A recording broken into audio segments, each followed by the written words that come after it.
안녕하세요. 원리를 찾아라 진행의 박지원입니다. 네, 진행의 신광섭입니다.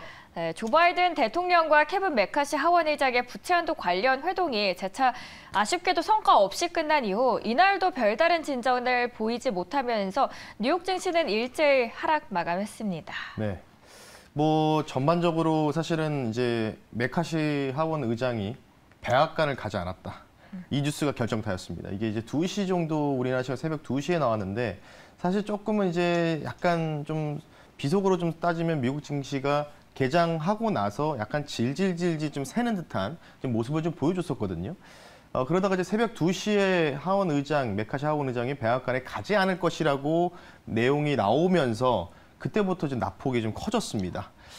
그 부분들이 있었고요. 어쨌든 뭐 실무진들이, 이 협상단 실무진들이 어느 정도 미리 좀 만났겠죠. 만나고 나서도 뭔가 진전이 없을 것 같으니까 연락을 취하면서 굳이 오실 필요 없다고 이제 얘기하니까 하원 의장이 또 백악관을 통해서 이렇게 통보를 했던 부분들, 요 부분으로 인해서 미국 증시 물론 최근에 조금씩 계속 특히 이제 나스닥이 좀 많이 올라갔잖아요. 나스닥 100과 필라델피아 반도체 지수가 좀 많이 올라갔기 때문에 어느 정도 고가권에서의 좀 차익 실현 물량이 조그마한 악재로 조금 쏟아지는 계기가 되지 않았나 이렇게 좀 생각하고 있습니다. 하원 의장이 백악관을 찾지 않았다라는 게 포인트가 되도록 하겠습니다.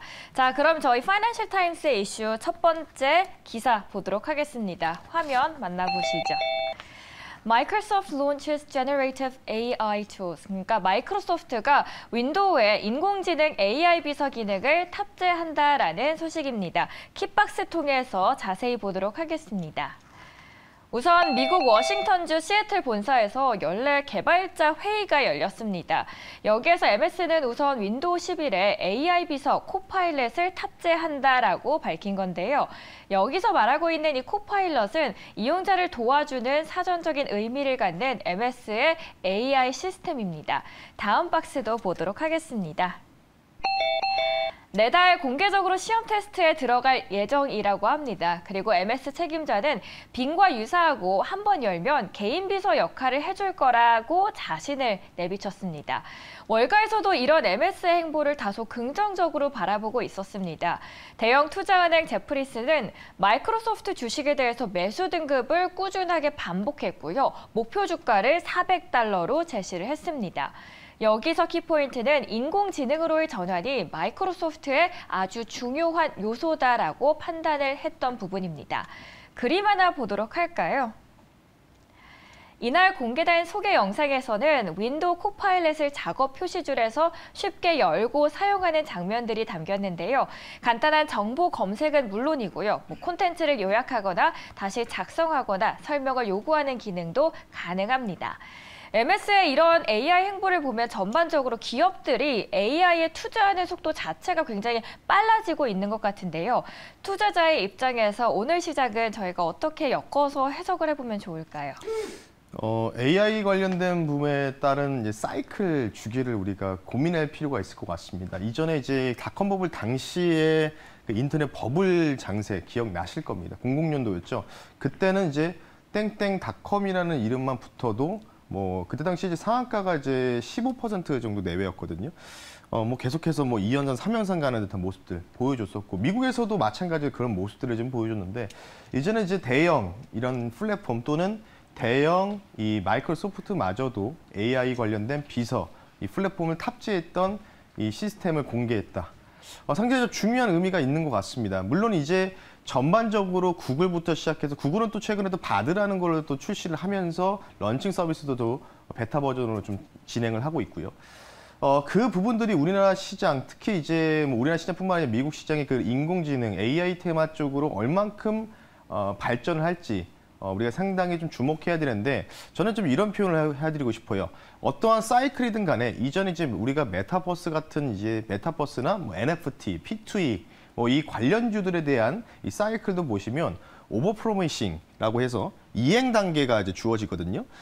이행 단계가 어느 정도까지 왔느냐가 중요한 건데, 근데 저는 개인적으로 봤을 때 이 이행 단계를 지금 거의 다 왔다고 보고 있거든요. 그러니까 뭐 대중들이 환호하는 단계부터 시작해서 천천히 올라가면서 최종 4단계가 이제 이행 단계인데 그 이행 단계가 이미 힌트가 나왔습니다. 언제 나왔냐면 G7 정상회담이었죠. 얼마 전에 끝난 G7 정상회담에서 기시다 총리가 G7 정상들한테 AI 관련된 또는 AI 플랫폼 관련된 이 이행, 그리고 정책적인 의제를 우리가 좀 검토해서 표준화를 마련해야 된다. 그러니까 표준화 단계에 들어갔다는 거죠. 그렇다는 얘기는 뭐냐면 통상 정부나 어떠한 이런 기관 쪽에서 이행 단계 또는 의제 확정 단계, 정책에 대한 의제 확정 단계에 들어가게 되면 표준화환이 나오거든요. 그러면 거의 대부분 그때 이 사이클이 거의 고점을 찍는 경우가 많았었습니다. 그래서 물론 아까 마이크로소프트가 뭐 이거 말고도 새로운 또 여러 가지 모멘텀이 있겠지만 400불 목표가를 좀 이제 상향 조정했다는 뜻은 어느 정도 조금은 뭐 긍정적인 분들은 뭐 가능한 시나리오일 수 있지만 20% 정도 더 올라가는 거죠. 한 30% 정도 올라가는 건데 글쎄요. 저는 개인적으로 이제 이 정책적인 표준화 의제 단계에 들어간 마당이기 때문에 이에 대한 발판으로 마이크로소프트가 올해 안에 400% 넘어갈 수 있을까? 이에 대해서 의구심이 든다. 이렇게 좀 말씀드리고 싶기 때문에 별다른 영향은 그렇게 없지 않을까. 라고 좀 말씀드리면서 마무리하겠습니다. 네. 그리고 한 가지 더 어제 나왔던 이야기인데요. 외신에서도 주목이 돼서 한번 가져와 봤습니다. 하이브가 중국 음원 플랫폼인 텐센트와 유통계약을 하면서 문화 만리장성을 넘었다라는 소식입니다. 중국 내 수익 창출을 좀 어려웠던 K-팝, 이제 빛을 본격적으로 보게 된다라고 해석을 해도 좋을까요? 이거는 조금 좀 쉽게 얘기해서 대박입니다. 왜냐하면 텐센트 뮤직이라는 사는 엄청난 음원을 가지고 있고 그리고 그에 대한 유통, 퍼블리싱까지 갖고 있는 부분이거든요. 그러니까 하이브의 이제 방시혁 의장이 이분이 굉장히 또 좋은 사업에 대한 구도를 가지고 가지 않았을까 이렇게 생각하고 있습니다. 그러니까 예전에 우리 그 로엔 뮤직이라고 아마 아실 거예요. 지금은 이제 카카오 쪽으로 이제 합병을 하면서 이제 예전에 카카오 로엔이었다가 삼명이 다시 바뀌어서 카카오로 변했죠. 텐센트 뮤직이 차지하는 점유율이 얼마나 될까요? 우리가 통상 로엔 뮤직이라고 우리나라 따지면은 대략적으로 로엔 뮤직을 듣는 사람들이 멜론이죠. 한 1000만 명 내외였다라고 가정한다면 텐센트 뮤직은 중국인뿐만 아니라 그리고 미국에 사고 있는 사람들마저도 점유율이 상당히 높습니다. 그러니까 전 세계 글로벌 점유율이 거의 30% 육박하거든요. 거기를 뚫었다는 거는 뭐 엄청난 거죠. 그러다 보니까 하이브가 시간에서 완전히 문을 닫아버렸죠. 네. 네. 아마 코스피보다 코스닥이 못 갔잖아요. 네, 물론 이제 하이브는 코스피 종목이긴 하지만 거래 종목이긴 하지만 대부분 엔터 쪽이 코스닥에 좀 포함되어 있기 때문에 오늘 어느 정도 코스피보다 코스닥이 뭔가 리바운딩, 이 반등의 크기를 엔터 쪽에서 오히려 아웃퍼포먼스 만들 가능성이 있다. 오늘 엔터의 날이 되지 않을까 이렇게 좀 조심스럽게 말씀드리면서 마무리하겠습니다. 하이브가 그 트리거가 되어주고 하이브는 또 계획이 있었다라는 생각이 맞습니다. 드네요.